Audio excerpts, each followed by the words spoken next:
guys, here we are again. This is our last chapter. So I'm going to have some questions at the end, so look for that in a little bit. But the last chapter is Alice, so let's see what happens. Alice, with her hair unbound and her feet bare, dressed in a furry brown vest that Tally had whipped up on her sewing machine, ran through the forest. She felt cold dirt and moss, dead leaves and pine needles under her feet, and her breath burned in her throat and lungs. Her legs ached. Her heart felt like it was going to burst. She made herself go faster and faster, arms pumping, feet flying, spurred on by the sounds of people chasing her and lights from the TV cameras bobbing through the forest. I can do this, she told herself, remembering how every morning she'd run through the woods alone, remembering that her friends were waiting for her. Millie was counting on her. She would do this, or she would die trying. They won't hurt me, she thought as she caught one ankle on a fallen tree branch, went sprawling on her face. The air went whooshing out of her. For a moment she couldn't breathe, couldn't move. Her furry vest had split along one seam and her palms were bleeding. Then, as she heard her pursuers draw closer, leaves crunching and branches cracking under her feet, she forced herself to get up, then limp, then walk, then jog, and then finally run again. And they've got cameras. All these cameras were on her, she told herself as she ran in the direction of the Experimental Center for Love and Learning. And I've already had my picture taken and posted all over school. It was even in the paper. I survived that, and I can survive this too if I have to do it to keep Millie safe. Her sides throbbed, her lungs burned. She tasted hot copper in her throat as she made herself keep going faster than she'd ever gone before. She scraped her shoulder on a protruding branch, snagged her sleeves on a prickle bush, slipped and fell in the stream. With the stones bruising her knees and the cold water soaking her clothes and hair, she thought, they're all going to stare at me. The thought came wrapped in shame and horror. Even in the cold, she felt her face start to burn. But she made herself get up, push forward, keep running. For Millie. She had to do this for Millie, she thought as she turned towards the center. This is all for Millie. Once they'd come up with the plan, Alice had volunteered to be the lure. What if they don't chase you? Millie said. What if they just think you are a regular girl? They'll chase me, Alice said. People see what they want to see. If they want to see a Bigfoot, then that's what they'll see, and they will start chasing me. Do you want a disguise? Some fur or something? Tally asked. Her hazel eyes gazed at Alice behind her glasses and looked very excited. Alice remembered how Tally had come up with Alice's Invisible Man costume, how she made the wigs and costumes for everyone at the centers for all the plays and all the skits that they put on. Alice thought, then she said, how fast can you make something? Tally had already reached for the sewing basket that she kept in the corner, telling Raya to go over to the drama closet to see if they still had any vests from the Goldilocks and Three Bears play that the center had done the year before. Where the moral, Alice remembered overhearing, was that all the chairs and beds and bowls of porridge were just right. Meanwhile, Alice pulled her hair out of its braid, letting it spring its curly thicket that covered most of her back. I'll bet that'll do it, she said, while Tally glue-gunned extra fur to a pair of mittens. Alice was breathing mindfully the way Kara, who had taught yoga, had shown them, pulling air in slowly through the nose and letting out through her mouth, trying to stay calm and try to calm her racing heart. Okay, Tally said. All done. Alice nodded. It was getting dark by then and cold, with a thin crescent of moon visible in the indigo sky on the stars stabbing the darkness with pinpricks of silvery light. Alice thought of the rest of the yard huddled underground in their tunnel, waiting for word whether they could stay or if their feet would be set on the road. She thought of what it felt like to be chased, laughed, and mocked, misunderstood, turned into a punchline, the butt of other people's jokes, all because you looked different. She thought of Felicia pressing her cool cheek against the top of Alice's head every time Alice left for a new school, but not giving her an actual kiss.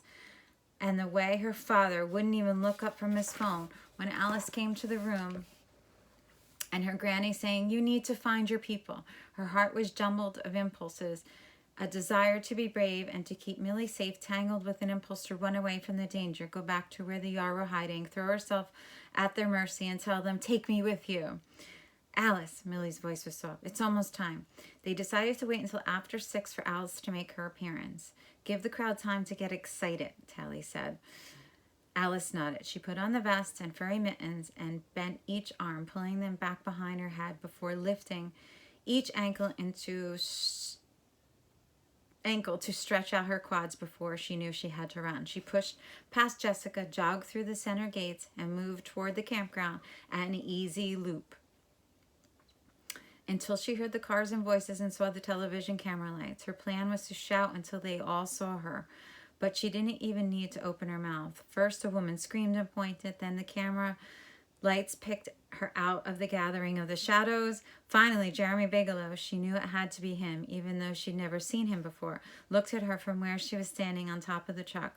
For a moment, their eyes met. "There!" he shouted. "There!" Alice turned and started to run the other way, leading the crowd away from the lake and the forest where the Yar were, or at least all of them except for one. "Millie," she kept thinking in her head as she ran towards the center. "We better be right. This better work," she kept on thinking. She dug down deep for the last scrapes of strength, for one final desperate burst of speed. Her body gave it to her.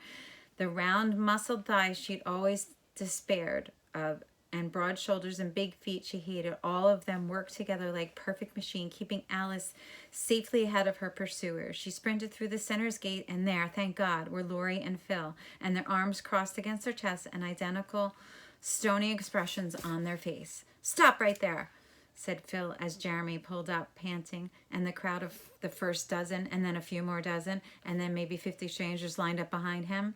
"This is private property," Lori shouted at the first news van that jerked to a stop. "And you are?"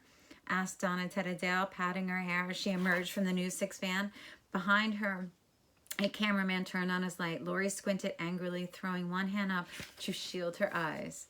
"Not that it is any of your business, but my name is Lori Moondaughter. I am the founders of this village and this experimental center for love and learning. Alice, the little learner you're all chasing, is a member of our community. She is welcome here. You," she raked the assembly crowd members with her gaze, "are not. We have reason to believe you may be harboring a dangerous creature," Donna Tedda said smoothly. "Ridiculous," said Phil. With his beard and his face painted, he looked as weird as Alice had hoped he would. "We are harboring, quote unquote, a group of young explorers who've chosen to be here of their own free will as part of a communal experience in knowledge and acquisition. I think that means it's a school," Alice heard one of the cameramen say. She leaned against the gatepost, gasping for air, afraid to even look at Millie. Off to the side, to the rear of the crowd, she saw Jeremy's head bent as he talked to a girl in a red wheelchair. Donna Tedderdale was as cool, as composed as ever. "What do you have to say about this?" she asked as she handed Phil a piece of paper. Alice guessed it was the flyer Jessica and her friends had made, the one with the picture beside a Bigfoot. Phil barely glanced at it. "What I have to say about is that people are allowed in this great nation of ours to look any way they want to. I would say that conventionally is not morality, that conformity is a requirement, that individuality is not a crime, and that—" "She's a Bigfoot!" screeched a woman in a pink shirt, pointing at Alice. Phil's head shut up. Lori's eyes narrowed. The woman in pink wobbled forward, looking not entirely steady on her feet. Her face was flushed, and her eyes with every step. Her chest jiggled under a tight skirt. Her beer splashed out of the can that she was holding. "Come on, let us see her. Bring her out." At first, it was just one person. "She's a Bigfoot. She's a freak," one woman yelled. The other voices looked up. "Bigfoot freak." Donna Tedda made a gesture, and then the camera lights bloomed back to life, and people were shouting, "Bring her out! Bring her out! Bring her out!" Alice felt like her windpipe was narrowing, like she could barely breathe. Lori looked frightened and small, and Phil was scowling as he tugged on his beard. Alice dug her nails into the meat of her palms, hoping, praying that she'd said the right things and made the right guesses, when Terry, one of the learning guides, stepped through the gates and into the camera's glare. "You want to see a freak? Take a look then. I'm a freak." Jerry was wearing a gray t-shirt, heavy leather sandals, and a skirt, blue and white polka dots, one of the three that Alice knew Tally had made. Terry twirled slowly, then did a dip. "I got kicked out of my high school for dressing like this. Phil and Lori don't let anyone laugh at me. And Terry scowled fiercely at the cameras, "I'm not letting anyone laugh at these kids here." I'm a freak, said Tally, and sniffled, then stepped forward. I'm allergic to, like, everything. I can't even be around peanut butter. And my last school voted to be nut sensitive, but then they didn't want to ban anything, so I had to leave, and I wasn't safe there. But here I am safe. Doesn't everybody deserve to be safe? I'm a freak, said Rhea, and stepped forward with her sword. No one in the family thinks girls should fight. Phil and Lauren let me do what I want here. They let me do what I love. I'm a freak.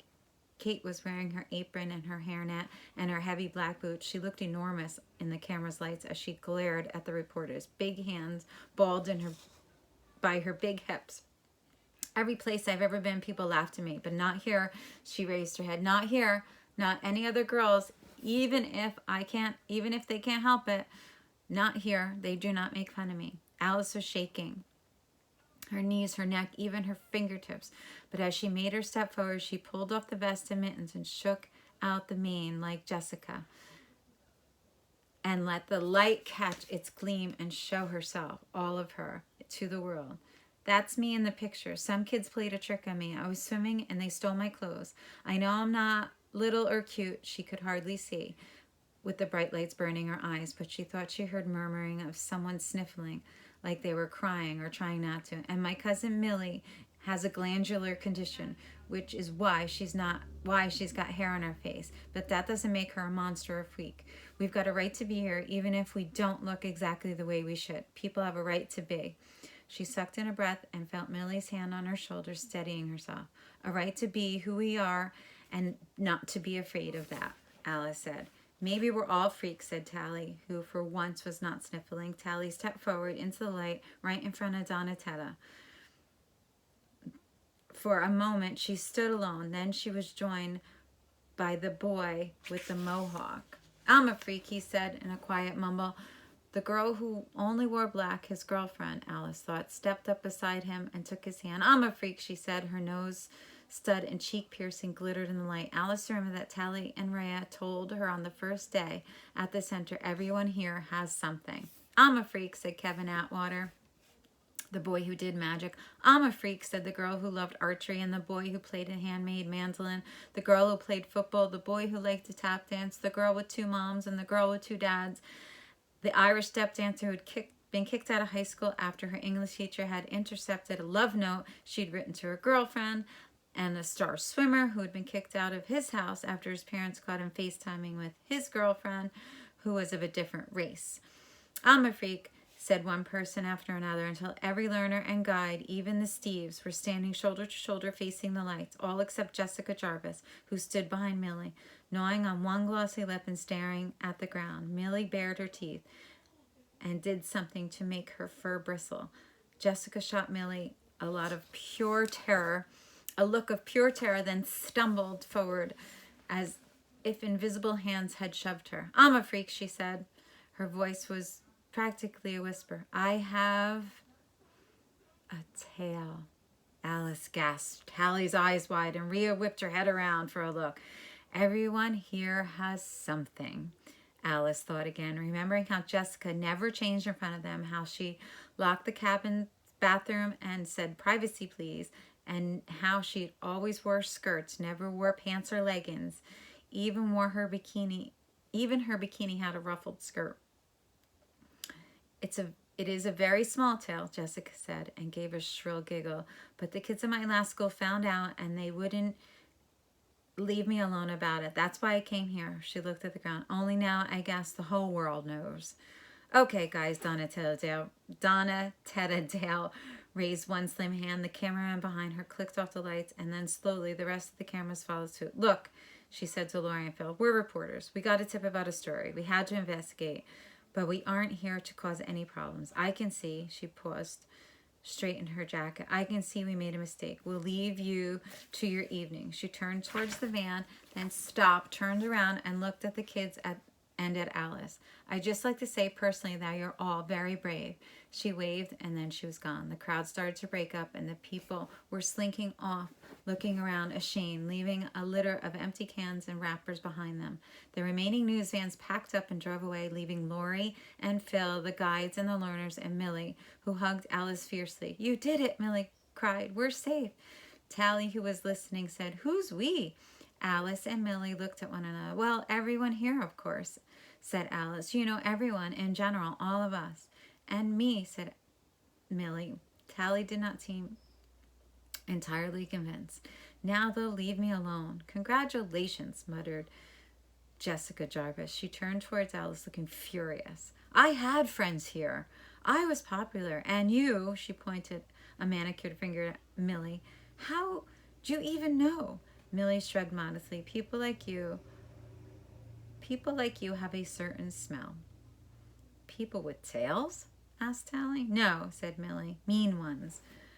She smiled at Jessica. "I didn't know you had a tail. I just knew you had something." Jessica looked even more furious. "I am very intuitive," Millie continued. She stopped herself. Alice held her breath. "Most people in my family are." Jessica muttered 3 of the 7 words that the learners at the center were never allowed to say. "It's okay," said one of the thieves. "I mean, seriously, I've got a 3rd nipple." Alice looked at him. "You do?" And Steve lifted his shirt to show her. Alice scrunched up her face. "Ew, don't hate," said Steve. "We're all different," said Tally in her congested, quiet voice. "We're all safe," said Millie. And Alice thought, "For now." So I do have a couple of questions about this. Is our last chapter. Tomorrow is a little bit of a continuation of the story because I think there is a second story to this. So I'm going to ask you some questions. So look in your email and have a great day. Thanks, guys. Bye.